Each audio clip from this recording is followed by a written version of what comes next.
what's going on, you guys? Nick here with Nick Strength and Power. I've got a couple of interesting stories for you guys today. The first story that I've got for you guys today, there's been a lot of talk over the last few days about Mike Sommerfeld for a number of different reasons. The reason today is this recent conspiracy theory that has primarily been propagated on a lot of the Brazilian bodybuilding pages, but I do think there is a little bit of legitimacy to this whole discussion here surrounding Mike's height. Now, there's been a lot of comparison, like height comparison posts with Mike in them, trying to prove this theory. So I'm going to show you really only the ones that I think had some legitimacy to them. Like this one, for example, from the Pittsburgh Pro.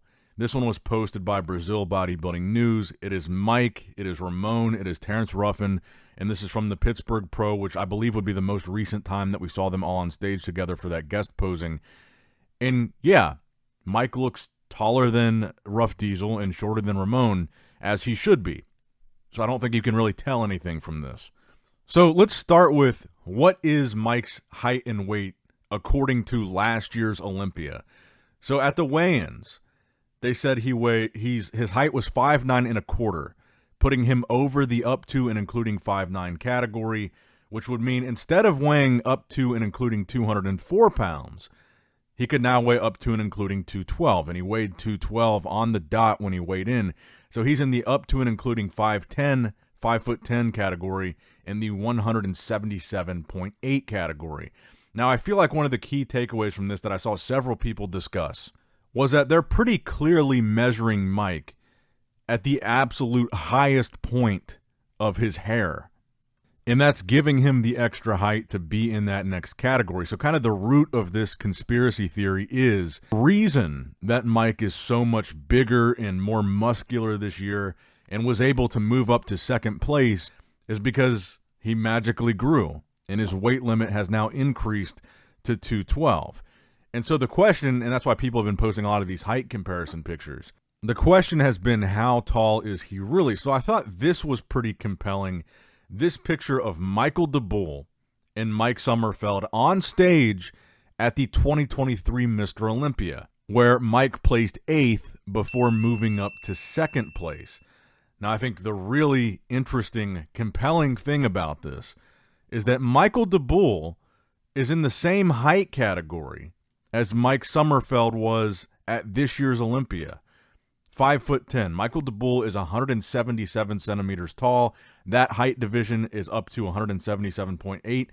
So looking at this picture from 2023, it's very interesting because on paper, Mike and Michael DeBull are in the same height category as of 2024. So I thought this was a really compelling argument because this would mean that they're within an inch of each other's height if they're in the same height category. But in 2023, it looks to me like Mike Sommerfeld is nowhere near the height of Michael DeBull. So did Mike grow from 2023 to 2024 in height, or was it just his hair measurement? Because the interesting thing about this picture is that these are not two separate pictures put together from that Olympia. They're on the same stage at the same time pictures in a call out, and you see them standing right next to each other. They are, I think, very clearly not the same height and not within an inch of each other. Honestly, though, the truth is almost all of these guys do this. Everybody gets a little bit of a boost from their hair, and some guys intentionally try to get a boost from their hair. Do I think the height of Mike's hair maybe put him in that next weight class up?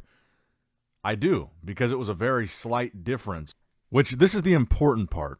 Mike, when they measured him, was 5'9" and 1/4. So 1/4 inch put him in that next weight category, which was up to and including 5'10". Could you argue that he got a 1/4 of an inch boost from his hair that gave him an 8-pound weight increase? I think you could make that argument. But what are we going to do about it? I think really all the Brazilian fans seem to be asking for is that he gets remeasured this year. I think it's kind of, the truth is probably somewhere kind of in the middle. Do I think Mike is like really cheating the system or has like an inside man that's rigging it for him? I don't. But do I think when you look at that video that Mike's hair may have given him a 1/4 inch or more boost, which meant an 8-pound difference in what he could weigh on stage. I do think it's almost undeniable that when you look at where they're measuring him, it's at the very highest point of his hair. Like he is getting the maximum advantage from it, but at a certain point, I watched some of the other weigh-ins, and they're not exactly smashing that thing down right on top of their heads either. I mean, they're kind of setting it on their hair, pushing it a little bit. So I think this is just something that most classic physique guys are taking a little bit of advantage of if they can. And I don't necessarily think it should be held against Mike, but I do think it's interesting that if they do remeasure Mike this year, there is a 1/4 of an inch that could decide whether he can be 212 or 204. And if he comes in shorter this year, he might be screwed.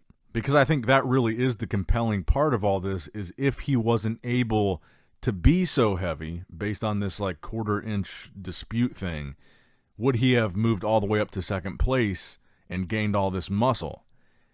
And honestly, do I really even care? Do I hold this against Mike? Not necessarily. Like I said, I think everybody else kind of does it. And honestly, I still think that the weight restrictions for some of these guys, I think, are a bit too low. And I think the shorter guys especially are still a bit disadvantaged by that weight restriction. But anyway, let me know what you guys think in the comments down below. Do you think that Mike Sommerfeld has been given a gift when it comes to his height and weight? Or do you think it's just fans of other athletes looking for a reason to justify their athlete placing ahead of Mike? Now, next up in the news, the latest physique update from a guy that we haven't gotten many physique updates from, and that is Martin Fitzwater at almost 1 week out now, which is crazy to say. We're about a week away from the Olympia. Martin looks great here. It's really hard to see because it's not a straight-on shot of his physique. He says this was taken on September 22nd, and that it was 10 pounds ago. So I'm assuming 10 pounds heavier? I think it is fair to say, though, that not a lot of people have been talking much about Martin, and I think part of that is because he hasn't shown much in the way of physique updates, and also because I think a big part of it is because of the Pittsburgh Pro. I think that probably knocked a little bit of his momentum off at that show, placing third. I think that Martin will still be within the top 6. I just don't know if I can say, based on what we saw in Pittsburgh, and I mean, I'm assuming that he's improved since then, but based on what we saw in Pittsburgh, I don't know if I see him moving up into the top 3, because really, 4th last year is an interesting position for him to be in. Either he moves up or he moves back. And that top 3 has been so solid between Derek, Sampson, and Hadi. I got to look at it and say, do I think that Martin has taken the leap, like that much progress in his physique, to where I think he would move up into the top 3? And just based on Pittsburgh, I don't think I would say so. And I think if anybody is moving into the top 3 right now, I would probably say Nick. And for Nick, and keep in mind, for Nick to move into the top 3, that would push somebody that was in the previous top 3 to 4th.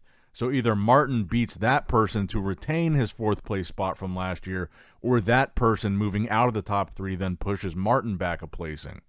Because I think you've got a lot of variables to consider here now that we know that Beirut is doing the show, Nick is doing the show, he wasn't doing the show last year. And I think that the most interesting Olympia predictions came from the winningest Mr. Olympia of all time, Ronnie Coleman. So he put out his Olympia prediction video yesterday, predicting Hadi Chupin to take the win, Nick Walker to be in 2nd place, Derek Lunsford in 3rd place, and Samson Dauda in fourth place.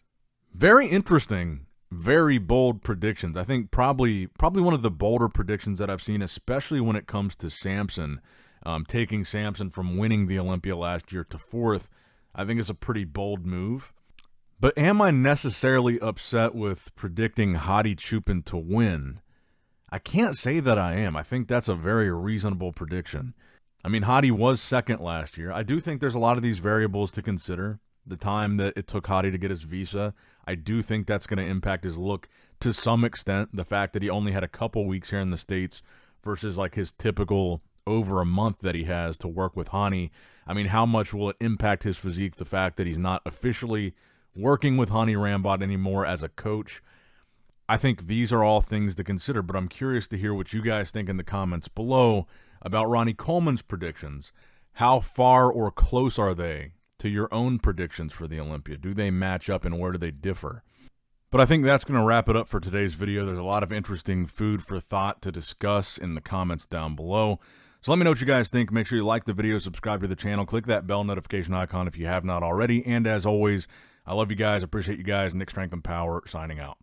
All right, guys, don't forget to click that like button and subscribe to this channel if you enjoy the content. Also, check out my Instagram at Nick Strength Power, my Facebook page, which is simply Nick Strength and Power, my secondary YouTube channel, Nick Strength and Vlogs, for vlogs and bonus content that you will not see on this channel. And consider subscribing to my third YouTube channel, Nick Strength and Pokemon, which is all things Pokemon and trading card games, completely unrelated to this channel. So if you're into that, give that one a look. And all links to merchandise and social media will be in the description box below. If you guys want a Nick Strength and Power t-shirt, that will be in the Shopify link below. Have a great day.